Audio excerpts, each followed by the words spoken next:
Has a revolution begun? On Tuesday, an organic reaction to the proposed Finance Bill 2024 caused an anti-government protest that was led by a ton of Gen Zs.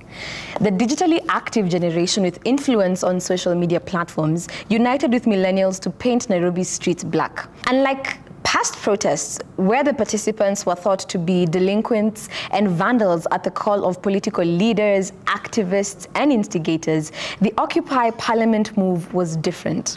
The face behind the call to picket is unknown, but Gen Zs filled the streets of Nairobi with placards and posters in hand. They took photos and they shot videos to document their experience, singing and chanting across the area, engaging in chases with the police deployed, and gathering funds to support bailout of arrested members of the protest.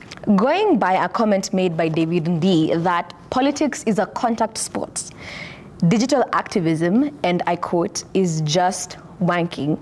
It seems that the government was not ready for the rise of the digital activists as keyboard warriors showed face. Popular personalities in the digital space took to the streets, standing up to fight for their futures. Despite criticism on online activism, Tuesday's protests were planned by an online community with informed youth filling up the streets of Nairobi, calling for the government to hear their plea.